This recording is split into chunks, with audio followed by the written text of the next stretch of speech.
Rick George from the Gemline and Gemline Sports. I'm going to do a little public service announcement for you. There's no free play on this video. I'm going to give you the do's and don'ts when you're in the sports book in Nevada, or now with the other states getting legalized gambling in sports books and having sports books, what to do and what not to do. It's more or less for beginners. You regular guys in the sports book, especially in Nevada, should know most of these.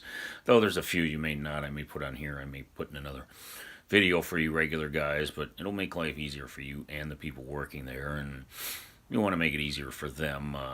I'm all for beating the casino, screw them, but the workers are just, ticket writers aren't making a lot of money, and you make it easier on them, they'll make it easier on you. So if you're new to it, the first thing, when you go bet, have your bets ready, write them down, and bet with betting numbers. Don't go up there and say, especially on a Saturday, I want $20 on East Carolina.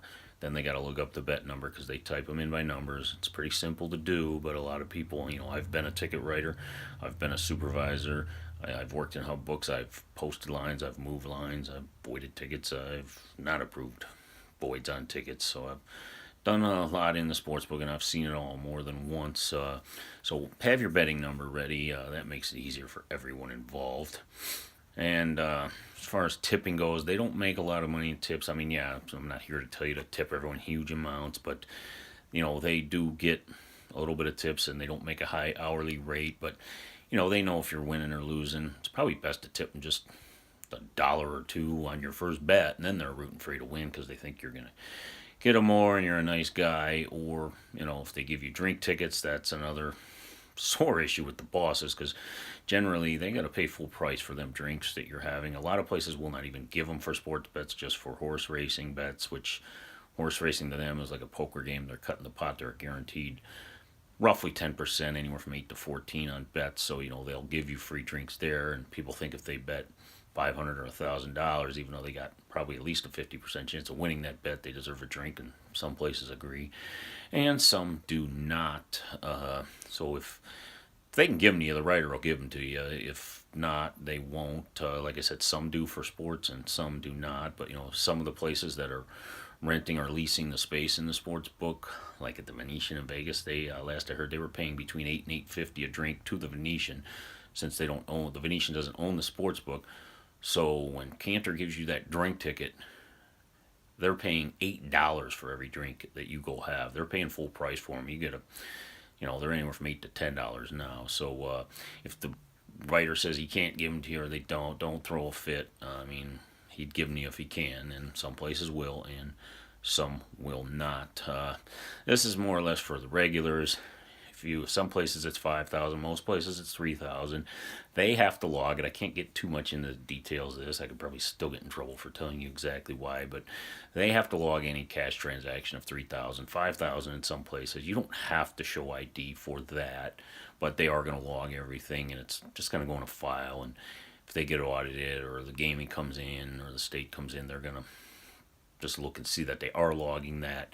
Now, if you have any cash transaction of 10,000 or more in one day, in or out of more than 10,000, you have to show your ID and your social security number, and it is not for the IRS. That's all I'm going to say. They're not going to send you a tax bill. Everyone throws a fit, especially the newcomers, if you're betting 10,000 or more than 10,000. And don't cash $9,999. Yes, you won't have to show it. Then they'll sark you, and you don't want that. So just do what they say. Just be prepared. Don't throw a fit at them. They can get in big trouble. That's all I'm going to say. It's more of a anti-money laundering law, so do not throw a fit at them. You will not get paid. You can even get kicked out if you don't show it. That is a federal law. So don't give them a hard time on that. That's more or less for the regulars, but the regulars know that by now. And if you're betting a game, you're betting an over-under, you got to wait till the game's over to cash your ticket.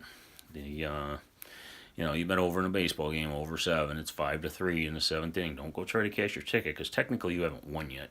And it will happen at least 2 or 3 times during the year. A game will get rained out in the 8th inning, and If you have the over, you don't win. You have the under, you don't win. It must go 9 full innings for an over-under to count, or 8.5 innings with the home team winning, and they have to have a score entered in there. So that happens 2 or 3 times a year. So do not try to cash a ticket and say, I can't lose.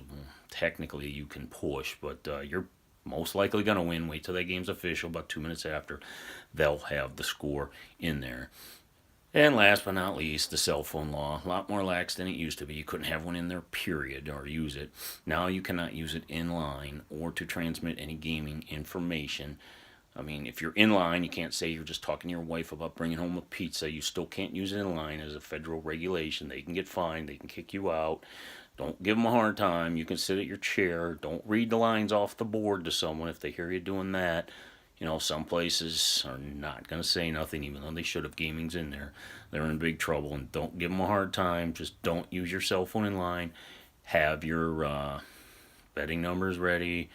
You can tip or not tip, but just a $1 or $2 tip when you first get there to the writer make things a lot easier for you. So just some tips, do's and don'ts. I may have another one for you people that have the large transactions. You know, don't come in with a $3,000 transaction 2 minutes before closing like a guy in Vegas, but I got him back. That's another story for another day. But it's paperwork for them when they're trying to get out of there. They want to go home like you. But once again, just some quick do's and don'ts. Thanks for watching the video. You can follow our plays and updates every day right here on our YouTube channel.